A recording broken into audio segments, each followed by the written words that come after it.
Celui dont on ne doit pas prononcer le nom, c'est comme Harry Potter, c'est Joe Biden, donc, qui va prendre toute une série d'actions, de mesures dès son entrée à la Maison-Blanche.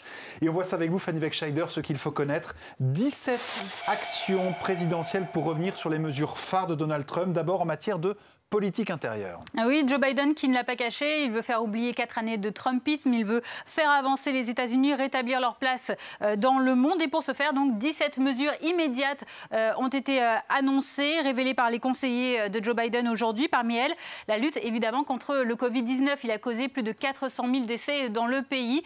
Pour cela, eh bien, dès demain, les États-Unis participeront à une réunion de l'Organisation mondiale de la santé, le conseil exécutif de l'OMS réuni demain et auquel donc assisteront les États-Unis. Il y aura également une signature d'un décret important puisqu'il rendra obligatoire le port du masque dans tous les lieux fédéraux des États fédéraux par les agents fédéraux ainsi que lors des déplacements inter-États.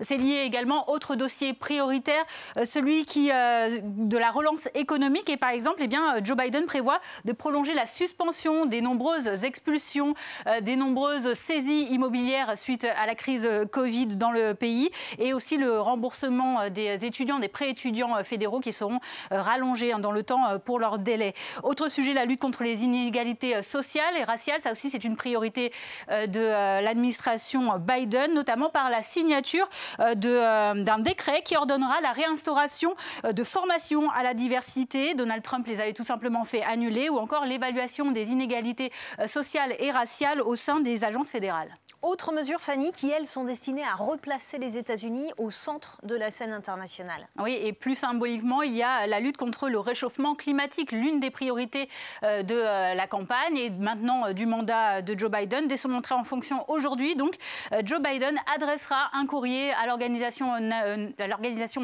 des Nations Unies pour demander la réintégration des États-Unis dans les accords de Paris sur le climat, dont les États-Unis étaient sortis dès le début du mandat Trump. Joe Biden qui annulera également la construction controversée de l'oléoduc Keystone XL entre les États-Unis et le Canada. Autre signe flagrant de cette volonté de rupture avec Donald Trump, ces décisions fortes au chapitre cette fois-ci de la politique migratoire avec l'annulation du Muslim ban qui avait été donc promulgué sous Donald Trump et qui interdisait à certains ressortissants de pays majoritairement musulmans de voyager aux États-Unis. Joe Biden signera également une proclamation pour suspendre les travaux d'un autre mur très controversé, celui de séparation avec le Mexique. Il y aura également un projet de loi sur l'immigration qui prévoit par exemple des conditions de naturalisation pour les Dreamers, ces jeunes immigrants qui sont venus jeunes aux États-Unis illégalement. Fanny Wegscheider, 12h50 sur BFM TV. On va retourner à Washington, retrouver Jean-Bernard Cadier.